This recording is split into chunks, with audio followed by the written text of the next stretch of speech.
ಸಿರಿ ನ್ಯೂಸ್ಗೆ ಸ್ವಾಗತ. ನಾನು ಅಮೃತ ಶ್ರೀಕಂಠ. ಭಾರತೀಯ ಸೇನೆಯ ರಕ್ಷಣಾ ಪಡೆಗಳ ಮುಖ್ಯಸ್ಥ ಜನರಲ್ ಬಿಪಿನ್ ರಾವತ್ ಅವರಿದ್ದ ಸೇನಾ ಹೆಲಿಕಾಪ್ಟರ್ ತಮಿಳುನಾಡಿನ ಕುನೂರಿನಲ್ಲಿ ಪತನಗೊಂಡಿದೆ. ಘಟನಾ ಸ್ಥಳದಲ್ಲಿ 10 ಮಂದಿಯ ಮೃತದೇಹ ಪತ್ತೆಯಾಗಿದೆ. ಬಿಪಿನ್ ರಾವತ್ ಅವರ ಸ್ಥಿತಿ ಚಿಂತಾಜನಕವಾಗಿದ್ದು ಅವರನ್ನ ವೆಲ್ಲಿಂಗ್ಟನ್ ಆಸ್ಪತ್ರೆಗೆ ದಾಖಲು ಮಾಡಲಾಗಿದೆ. ಸೇನೆಯ ಹೆಲಿಕಾಪ್ಟರ್ ಇಂದು ಕೊಯಮತ್ತೂರಿನಿಂದ ವೆಲ್ಲಿಂಗ್ಟನ್ ಸೇನಾ ಕೇಂದ್ರಕ್ಕೆ ಹೋಗುತ್ತಿತ್ತು. ಈ ವೇಳೆ ಹೆಲಿಕಾಪ್ಟರ್ ಪತನಗೊಂಡಿದ್ದು ಇದರಲ್ಲಿ ಬಿಪಿನ್ ರಾವತ್ ಸೇರಿ 14 ಮಂದಿ ಪ್ರಯಾಣಿಸುತ್ತಿದ್ದರು. ಹೆಲಿಕಾಪ್ಟರ್ನಲ್ಲಿ ಬಿಪಿನ್ ರಾವತ್ ಪತ್ನಿಯೂ ಕೂಡ ಇದ್ರು ಎನ್ನಲಾಗಿದ್ದು, ಇನ್ನು ಇದೇ ಹೆಲಿಕಾಪ್ಟರ್ನಲ್ಲಿ ಸೇನಾ ಕಮಾಂಡರ್ ನರವಾಣೆ ಕೂಡ ಇದ್ರು ಎಂಬ ಮಾಹಿತಿ ಲಭ್ಯವಾಗಿದೆ. ಘಟನೆಯ ಬಗ್ಗೆ ಉನ್ನತ ತನಿಖೆಗೆ ಆದೇಶಿಸಿರುವುದಾಗಿ ವಾಯುಸೇನೆ ಟ್ವೀಟ್ ಮಾಡಿದ್ದು, ರಕ್ಷಣಾ ಸಚಿವ ರಾಜನಾಥ್ ಸಿಂಗ್ ಘಟನೆ ಕುರಿತು ಪ್ರಧಾನಿ ಮೋದಿಗೆ ಮಾಹಿತಿಯನ್ನು ನೀಡಿದ್ದಾರೆ. ಸೇನಾ ಹೆಲಿಕಾಪ್ಟರ್ ಪತನದ ವೇಳೆ ದಟ್ಟವಾದ ಮಂಜು ಕವಿದಿತ್ತು ಎನ್ನಲಾಗಿದ್ದು, ಹೆಲಿಕಾಪ್ಟರ್ ಸುಟ್ಟು ಸಂಪೂರ್ಣ ಭಸ್ಮವಾಗಿದೆ. ಇನ್ನು ಘಟನಾ ಸ್ಥಳದಲ್ಲಿ ಓರ್ವ ಅನುಮಾನಾಸ್ಪದ ವ್ಯಕ್ತಿಯನ್ನ ವಶಕ್ಕೆ ಪಡೆದುಕೊಳ್ಳಲಾಗಿದ್ದು ಆತನನ್ನ ವಿಚಾರಣೆ ನಡೆಸಲಾಗುತ್ತಿದೆ.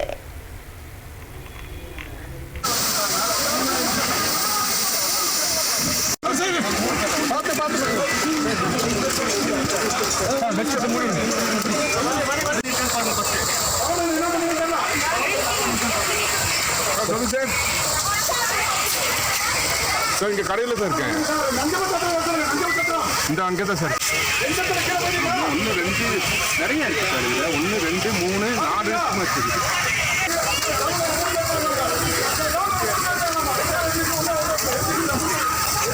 உயிரோட இருக்காரம்மா ஒருத்தர் போங்க, சீக்கிரம் போங்க, சீக்கிரம் போங்க. உயிரோட கஷ்டம் தான்.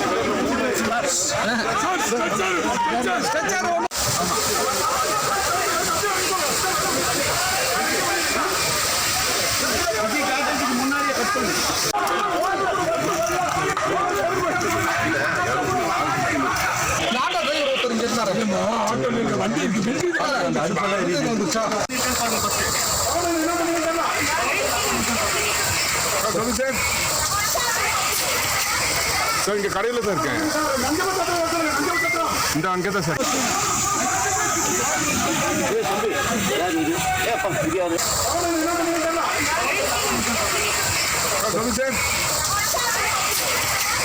சார் இங்கே கடையில் தான் இருக்கேன்.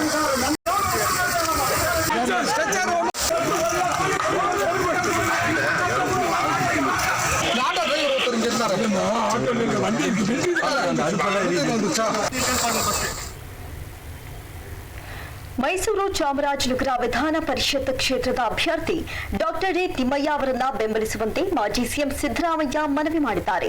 ಈ ಕುರಿತು ಮೈಸೂರಿನ ನಿವಾಸದಲ್ಲಿ ಸುದ್ದಿಗೋಷ್ಠಿಯನ್ನು ನಡೆಸಿ ಮಾತನಾಡಿದ ಅವರು, ವಿಧಾನ ಪರಿಷತ್ನಲ್ಲಿ 75 ಸ್ಥಾನಗಳಿವೆ.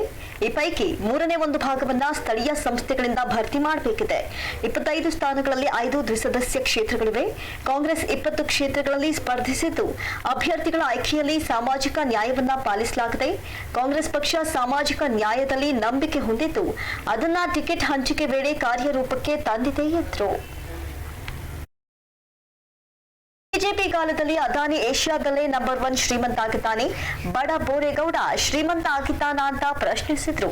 ಇನ್ನು ರಾಜ್ಯದಲ್ಲಿ ಭ್ರಷ್ಟಾಚಾರ ಮುಗಿಲು ಮುಟ್ಟಿದೆ. ಈ ವಿಚಾರ ಹೇಳಿದ್ರೆ ಅದಕ್ಕೂ ರಾಜಕೀಯ ಬಣ್ಣವನ್ನ ಕಟ್ತಾರೆ. ಇದು 40% ಸರ್ಕಾರ, ಇವರಿಗೆ ನಾಚಿಕೆಯಾಗಬೇಕು. ಕೊರೋನಾ ವಿಚಾರದಲ್ಲೂ ಭ್ರಷ್ಟಾಚಾರ ಮಾಡಿದ್ರು. ಆಕ್ಸಿಜನ್ ಬೆಡ್, ವೆಂಟಿಲೇಟರ್ ಕೊಡಲಾಗಲಿಲ್ಲ. ಪರಿಣಾಮ 36 ಜನ ಆಕ್ಸಿಜನ್ ಸಿಗದೆ ಸಾವನ್ನಪ್ಪಿದ್ರು. ಕೊರೋನಾದಂತಹ ಮಾರಕ ರೋಗ ಎದುರಿಸುವಲ್ಲಿ ಕೇಂದ್ರ ಹಾಗೂ ರಾಜ್ಯ ಸರ್ಕಾರ ವಿಫಲವಾಗಿವೆ. ಇನ್ನು ಬಿಜೆಪಿ ಸರ್ಕಾರ ಕೊರೋನಾದಲ್ಲಿ ಲಂಚ ತಿಂದಿದೆ. ಕೊರೋನಾದಿಂದ ಸತ್ತವರ ಲೆಕ್ಕದಲ್ಲೂ ಸುಳ್ಳು ಹೇಳಿದ್ದಾರೆ. ಕೊರೋನಾದಿಂದ ರಾಜ್ಯದಲ್ಲಿ 4 ಲಕ್ಷ, ದೇಶದಲ್ಲಿ 50 ಲಕ್ಷ ಜನ ಸತ್ತಿದ್ದಾರೆ ಅಂತ ಬಿಜೆಪಿ ಸರ್ಕಾರದ ವಿರುದ್ಧ ಕಿಡಿಕಾರಿದ್ರು. नरेंद्र मोदी न खाऊंगा न खाने दूंगा, न खाऊंगा न खाने दूंगा. ಎಲ್ಲಪ್ಪ ಅದು mister Narendra Modiji, you have issued a letter from Mr. Kempanna. What action the Prime Minister has taken? ಬಾಯಿ ಮಾತಿನಲ್ಲಿ ಹೇಳದ ನ ಕಾವುಂಗ ನ ಕಾನೇ ದುಂಗ.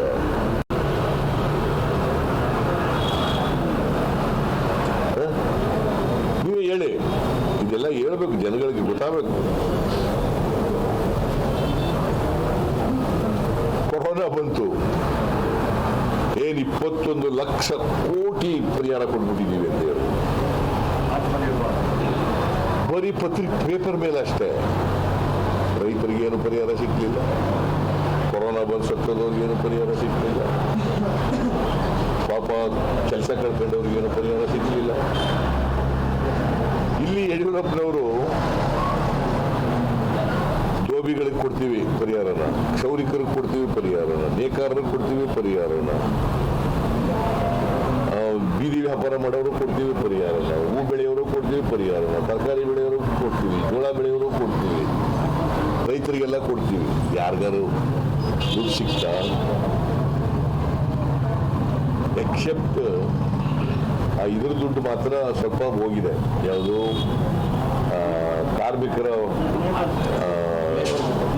ಲೇಬರ್ ಡಿಪಾರ್ಟ್ಮೆಂಟ್ನಿಂದ ಅದು ಕಾರ್ಮಿಕರೇ ಕೊಡೋ ದುಡ್ಡು, ಅದನ್ನು ಹೋಗಿದೆ ಅಷ್ಟೇ. ಕಾರ್ಮಿಕರ ಹತ್ರ ವಸೂಲು ಮಾಡೋದು ನಿಧಿ, ಕಾರ್ಮಿಕರ ಕಲ್ಯಾಣ ನಿಧಿ. ಅದು ಬಿಟ್ಟರೆ ಸರ್ಕಾರದಿಂದ ₹1 ಹೋಗಲಿಲ್ಲ.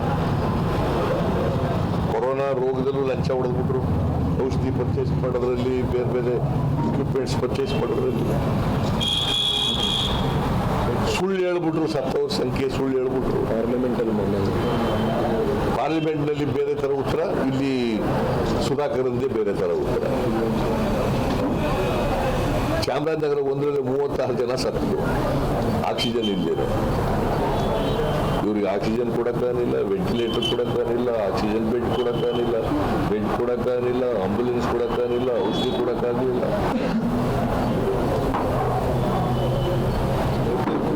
4 ಲಕ್ಷ ಜನ ಸತ್ತೋದ್ರು ಕರ್ನಾಟಕದಲ್ಲಿ. ಇಡೀ ದೇಶದಲ್ಲಿ 50 ಲಕ್ಷ ಜನ ಸತ್ತು.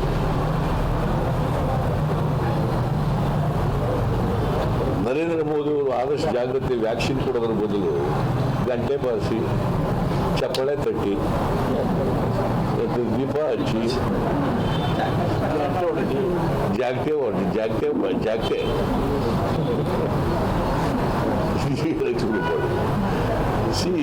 ಈ ತರ ಅನ್ಸೈಂಟಿಫಿಕ್ ಆಗಿ ಒಬ್ಬ ಪ್ರಧಾನಮಂತ್ರಿ ಒಂದು ಮಾರಕ ರೋಗವನ್ನು ಎದುರಿಸೋದ್ರಲ್ಲಿ ಜನಗಳಿಗೆ ದಾರಿ ತಪ್ಪಿಸ್ತಕ್ಕಂಥ ಕೆಲಸ, ಮೌಢ್ಯಗಳನ್ನು ಬಿತ್ತಕ್ಕಂಥ ಕೆಲಸ, ಬೇಕಾದಷ್ಟು ಲಂಚ ಹೊಡೆದು. ಇದರಲ್ಲಿ ವೆಂಟಿಲೇಟರ್ನಲ್ಲಿ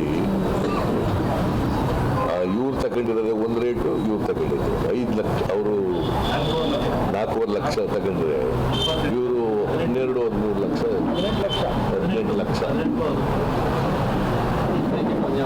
ಭ್ರಷ್ಟಾಚಾರ ವ್ಯಾಪಕ ನಡೀತು. ಇವತ್ತು ಲಂಚ ಇಲ್ಲದೇನೆ ಟ್ರಾನ್ಸ್ಫರ್ಗಳಿಲ್ಲ. ಇನ್ನು ಸಿದ್ದರಾಮಯ್ಯ ವಿರುದ್ಧ ಮಾಜಿ ಸಿಎಂ ಕುಮಾರಸ್ವಾಮಿ ಮಾಡಿರುವಂತಹ ಸರಣಿ ಟ್ವೀಟ್ ವಿಚಾರಕ್ಕೆ ಸಂಬಂಧಿಸಿದಂತೆ ಮಾತನಾಡಿದ ಅವರು, ಎಚ್.ಡಿ. ದೇವೇಗೌಡ, ಕುಮಾರಸ್ವಾಮಿ ಹಾಗೂ ಅವರ ಕುಟುಂಬ ಸದಸ್ಯರ ಮೇಲೆ ನನಗೆ ಯಾವುದೇ ರೀತಿಯ ದ್ವೇಷವಿಲ್ಲ. ಕೇವಲ ತತ್ವ ಸಿದ್ಧಾಂತದ ವಿಚಾರದಲ್ಲಿ ಭಿನ್ನಾಭಿಪ್ರಾಯಗಳಿವೆ. ಜೆಡಿಎಸ್ನವರು ಜಾತ್ಯತೀತ ಅಂತ ಹೇಳಿಕೊಳ್ತಾರೆ, ಆದ್ರೆ ಅದಕ್ಕೆ ತದ್ವಿರುದ್ಧವಾಗಿ ನಡೆದುಕೊಳ್ತಾರೆ. ಆ ಬಗ್ಗೆ ಮಾತನಾಡಿದ್ರೆ ಅವರ ಮೇಲೆ ದ್ವೇಷ ಸಾಧಿಸ್ತೇನೆ ಅಂತ ಹೇಳ್ತಾರೆ. ಇಡೀ ರಾಜ್ಯ ದೇಶಕ್ಕೆ ಗೊತ್ತು ಯಾರು ಕುಟುಂಬ ರಾಜಕಾರಣ ಮಾಡ್ತಾರೆ ಅಂತ. ಅದನ್ನ ನಾನು ಹೇಳುವ ಅಗತ್ಯ ಇಲ್ಲ ಎಂದ್ರು. ನೋಡಪ್ಪ, ನನಗೆ ಯಾರ ಬಗ್ಗೆನೂ ದ್ವೇಷ ಇಲ್ಲ, JDS ಬಗ್ಗೆನೂ ದ್ವೇಷ ಇಲ್ಲ. ಇಷ್ಟೊತ್ತು ತನಕ ನಾನು JDS ಬೈದ್ನ, ದ್ವೇಷದಿಂದ ಮಾತಾಡಿದ್ನ ನಾನು? ಇಶ್ಯೂಸ್ ಮೇಲೆ ಮಾತಾಡ್ಬೇಕು. ಇಶ್ಯೂಸ್ ಈಗ ಕುಮಾರಸ್ವಾಮಿ ಹೇಳಪ್ಪ, ಅವ್ರ ಕಾಲದಲ್ಲಿ ಒಂದು ಮನೆನಾದ್ರು ಮಂಜೂರು ಮಾಡಿರೋದು ಹೇಳಿ. ಇಶ್ಯೂಸ್ ಮೇಲೆ ಮಾತಾಡ್ಬೇಕು ಯಾವಾಗಲೂ. ಸಿದ್ದರಾಮಯ್ಯನಿಗೆ ನಮ್ಮ ಕಂಡ್ರಾಗಲ್ಲ, ನಮ್ಮ ಮನೆ ಕುಟುಂಬದವ್ರ ಕಂಡ್ರಾಗಲ್ಲ, ಅದು ಹೇಳೋದ್ರಿಂದ ರಾಜಕಾರಣ ಅನ್ನೋದು. ನನಗೂ ಅವ್ರಿಗೂ ಏನು ವೈಯಕ್ತಿಕವಾಗಿ ಏನಪ್ಪ, ದೇವೇಗೌಡರಿಗೂ ನಮಗೂ, ಕುಮಾರಸ್ವಾಮಿಗೂ ನನಗೂ ವೈಯಕ್ತಿಕವಾಗಿ ಏನೂ ಇಲ್ಲ. ಈ ರಾಜ್ಯದಲ್ಲಿ ಇರ್ತಕ್ಕಂಥ ಇಶ್ಯೂಸ್ಗಳ ಮೇಲೆ ಭಿನ್ನಾಭಿಪ್ರಾಯ ಇರ್ತಕ್ಕಂಥದ್ದು, ಸಿದ್ಧಾಂತದ ಮೇಲೆ ಭಿನ್ನಾಭಿಪ್ರಾಯ ಇರ್ತಕ್ಕಂಥದ್ದು. ಅವರು ಒಂದು ಹಂತದಲ್ಲಿ ಹೇಳ್ತಾರೆ ನಾವು ಸೆಕ್ಯುಲರ್ ಪಾರ್ಟಿ. JDS ಅಂದ್ರೇನು? ಜನತಾದಳ ಸೆಕ್ಯುಲರ್ ಅಲ್ವಾ? ಹಾಗಾದ್ರೆ 2005 ಯಾಕೆ ಸರ್ಕಾರ ಮಾಡಿದ್ರು ಅವ್ರ ಜೊತೆ ಸೇರ್ಕೊಂಡು? ಒಂದ್ ಕಡೆ RSSನೂ ಬೈತೀಯ ಕುಮಾರಸ್ವಾಮಿ ಅವರೇ, ಇನ್ನೊಂದ್ ಕಡೆ ಅವ್ರ ಜೊತೆನೂ ಸೇರ್ಕತೀವಿ.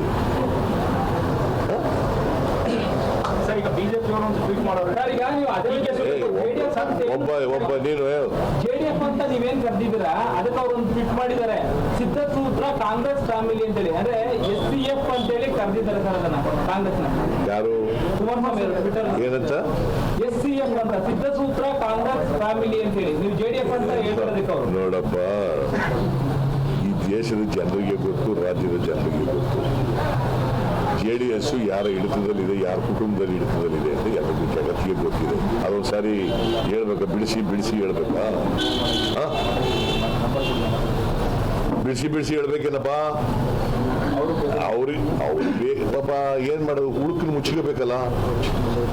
ಅವ್ರು ಉಳುಕನ್ನು ಮುಚ್ಕೊಳ್ಳಿಕ್ಕೆ ಇನ್ನೊಬ್ಬರ ಮೇಲೆ ಹೇಳೋದು ಅಷ್ಟೇ. ಯಾವಾಗ್ಲೂ ಇನ್ನು ಶ್ರೀನಿವಾಸ್ ಪ್ರಸಾದ್ ಕೋಮುವಾದಿ ಪಕ್ಷ ಸೇರಿ ನನ್ನ ವಿರುದ್ಧ ಹೇಳಿಕೆ ನೀಡಲು ನೈತಿಕತೆ ಇಲ್ಲ. ಶ್ರೀನಿವಾಸ್ ಪ್ರಸಾದ್ ಕಾಂಗ್ರೆಸ್, JDS, ಸಮಾಜವಾದಿ ಪಕ್ಷ, BJP ಹೀಗೆ ಎಲ್ಲಾ ಪಕ್ಷವನ್ನ ಸುತ್ತಾಡಿದ್ದಾರೆ. ನನ್ನ ವಿರುದ್ಧ ಮಾತನಾಡಲು ಅವರಿಗೆ ನೈತಿಕತೆ ಏನಿದೆ ಅಂತ ಪ್ರಶ್ನಿಸಿದ್ರು. ಇನ್ನು ಶ್ರೀನಿವಾಸ್ ಪ್ರಸಾದ್ಗೆ ಈಗ ಅನಾರೋಗ್ಯ ಇದೆ. ಅವರು ಆದಷ್ಟು ಬೇಗ ಗುಣಮುಖರಾಗಲಿ. ಅವರು ಇನ್ನೂ ಹೆಚ್ಚು ವರ್ಷಗಳ ಕಾಲ ಬದುಕಿರಬೇಕು ಎಂದರು. ಶ್ರೀನಿವಾಸ್ ಪ್ರಸಾದ್ ಒಂದು ಮಾತು ಹೇಳಿದ್ದಾರೆ,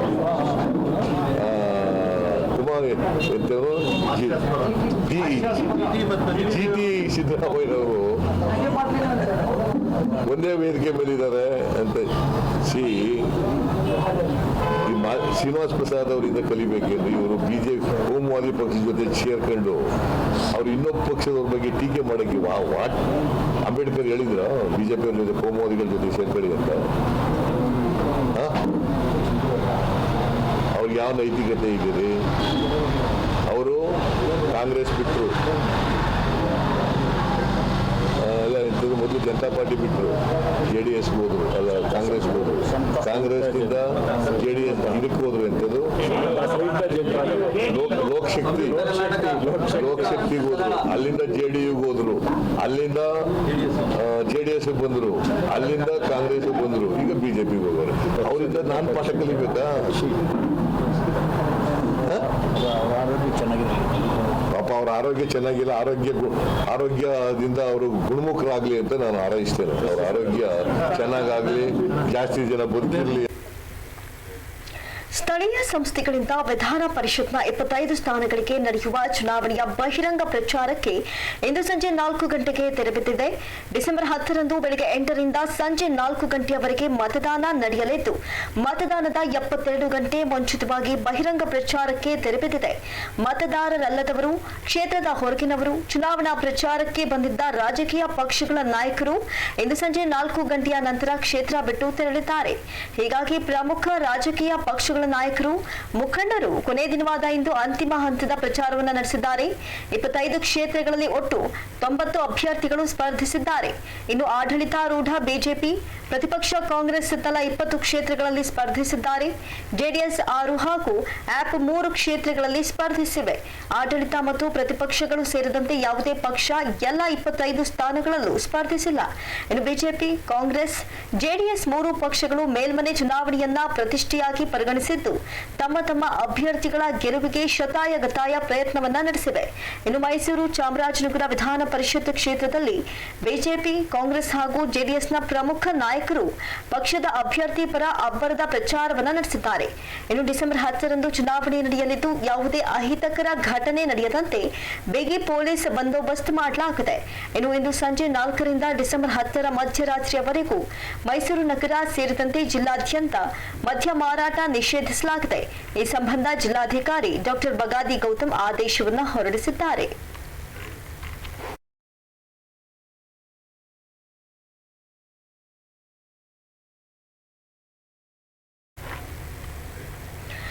ಮೈಸೂರಿನ ಗಾಂಧಿನಗರದ ಕರುಣಾಪುರ ಚರ್ಚ್ ಕಾಂಪೌಂಡ್ ತೆರವು ಸ್ಥಳಕ್ಕೆ ಇಂದು ಮಾಜಿ ಮುಖ್ಯಮಂತ್ರಿ ಸಿದ್ದರಾಮಯ್ಯ ಭೇಟಿ ನೀಡಿ ಪರಿಶೀಲನೆ ನಡೆಸಿದ್ದಾರೆ. ಈ ವೇಳೆ ಮಾತನಾಡಿದ ಅವರು, ಕೋರ್ಟ್ ಆದೇಶ ಇರೋದು ಸರ್ವೆ ಮಾಡಿ ಕ್ರಮ ಕೈಗೊಳ್ಳಿ ಅಂತ. ಆದ್ರೆ ಅದನ್ನ ಕೋರ್ಟ್ ಆದೇಶ ಅಂತ ತೆರವು ಮಾಡಿರೋದು ಸರಿಯಲ್ಲ. ಇದು ಕೋಮುವಾದಿಗಳ ಕೃತ್ಯವಾಗಿದೆ. ಈ ಬಗ್ಗೆ ನಾನು ಸದನದಲ್ಲಿ ಮಾತನಾಡ್ತೇನೆ. ಈ ಬಗ್ಗೆ ಕ್ರಮ ಕೈಗೊಳ್ಳುವಂತೆ ಮನವಿ ಮಾಡ್ತೇನೆ ಎಂದರು. ಇನ್ನು ಮೈಸೂರಿನ ಗಾಂಧಿನಗರದಲ್ಲಿ ನಿನ್ನೆ ಬೆಳಿಗ್ಗೆ ಮಹಾನಗರ ಪಾಲಿಕೆಯಿಂದ ಕಾರ್ಯಾಚರಣೆ ನಡೆದಿತ್ತು. ಈ ಹಿನ್ನೆಲೆಯಲ್ಲಿ ಇಂದು ಸ್ಥಳಕ್ಕೆ ಮಾಜಿ ಸಿಎಂ ಸಿದ್ದರಾಮಯ್ಯ ಭೇಟಿ ನೀಡಿ ಪರಿಶೀಲನೆ ನಡೆಸಿದ್ರು. ಸಿದ್ದುಗೆ ಶಾಸಕ ತನ್ವೀರ್ ಸೇಠ್ ಕೂಡ ಜೊತೆಯಾಗಿದ್ದು ವಿಶೇಷವೆನಿಸಿತ್ತು.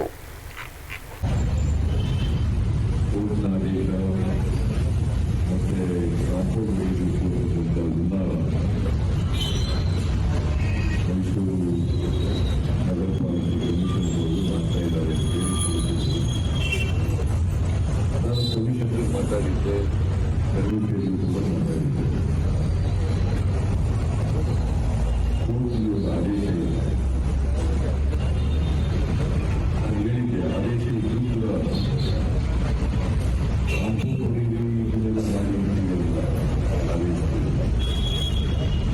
ಸರ್ವೆ ಏನು ಮಾಡಿರೋದು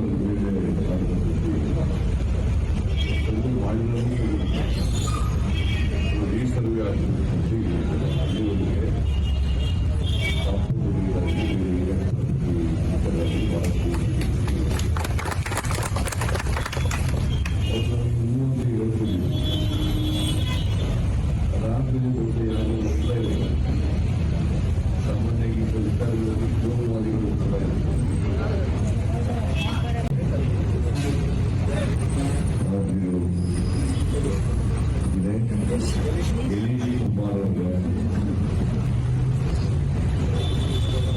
ಶಾಸಕರು ಮಾಜಿ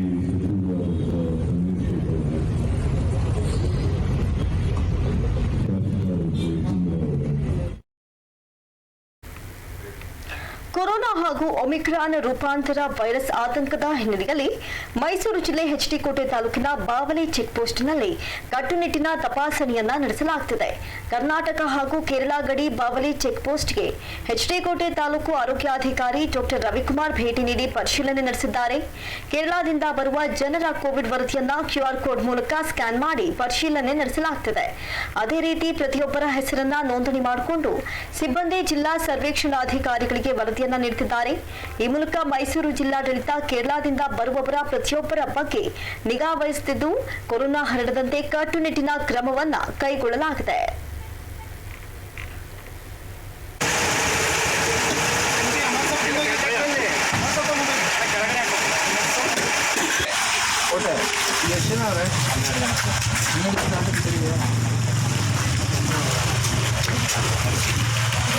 ಅಲ್ಲಿ ಬರೆಸೋರ ಹೆಸರು ಇಲ್ಲಿ ಒಳಗಡೆ ಫೋಟೋ ತಗೊಂಡು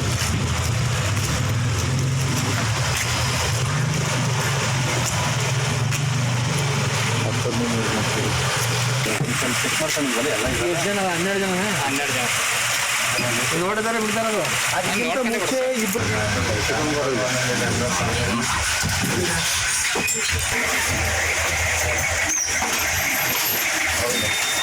ಆಯ್ತಾ ನೋಡ್ಕೊಂಡು ಇಂದಿಪ್ಪಲ್ಲ ಅಂದರೆ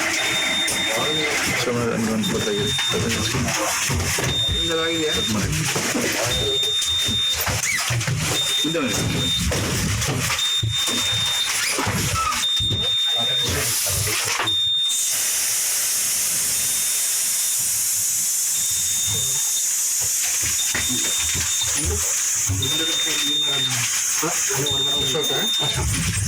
ಎಲ್ಲೋ ಹೋಗ್ತಾ ಇದ್ರೆ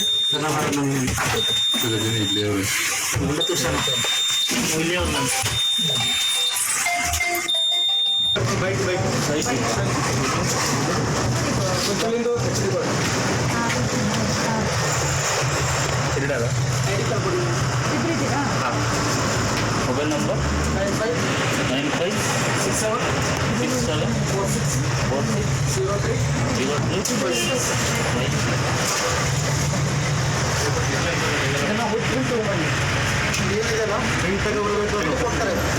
ಹಬ್ಬದಲ್ಲಿ ಅಂಗಡಿ ಐತೆ ಅಂಗಡಿ ಇದೆ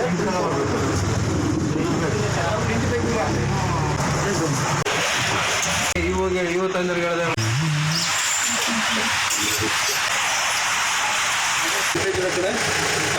ಏನು ಮಾಡೋದು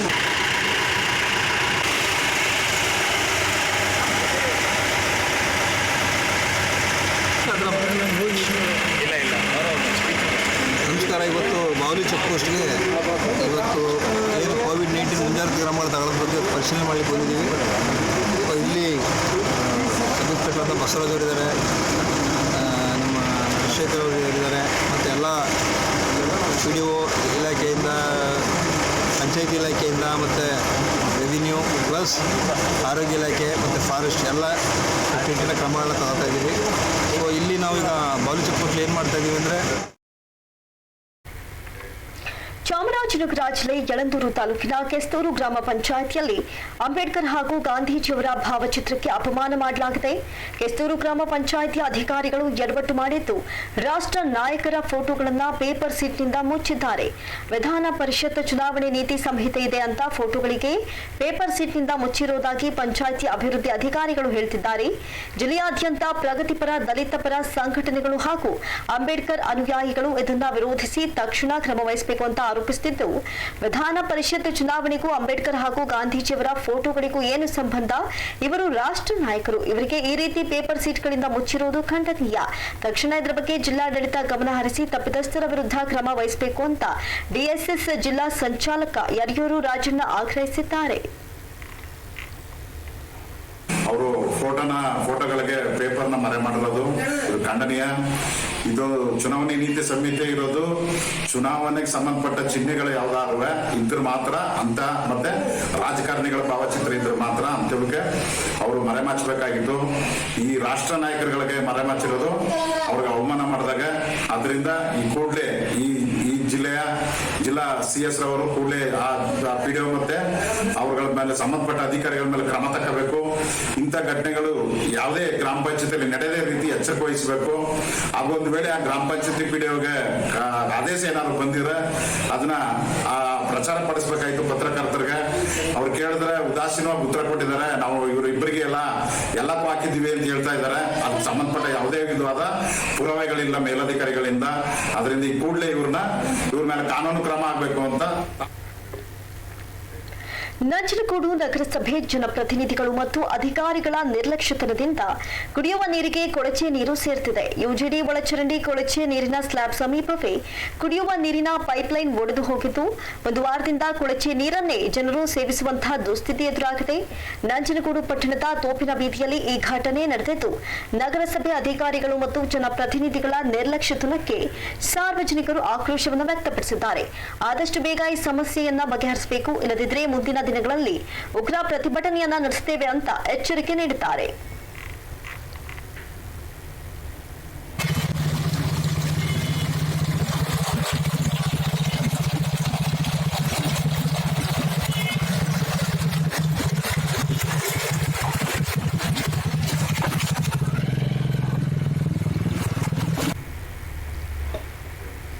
ಚಾಮರಾಜನಗರ ಜಿಲ್ಲೆಯ ಬಂಡೀಪುರ ವ್ಯಾಪ್ತಿಯ ಮೂಲೆಹೊಳೆ ಸಮೀಪ ಬೈಕ್ ಸವಾರನ ಮೇಲೆ ಕಾಡಾನೆ ದಾಳಿ ನಡೆಸಿರುವಂತಹ ಘಟನೆ ನಡೆದಿದೆ.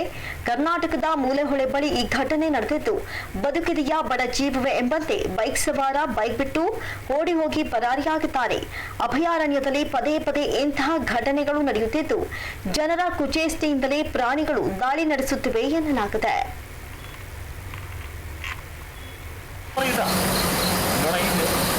അതുകൊണ്ട് പിന്നെയും വരുന്നടാ, പിന്നെയും ചവിട്ടാൻ വരുന്നടാ. ആളുകളെ കഷ്ടമുണ്ട് കേട്ടോ. അതുകൊണ്ട് രക്ഷപ്പെട്ടു.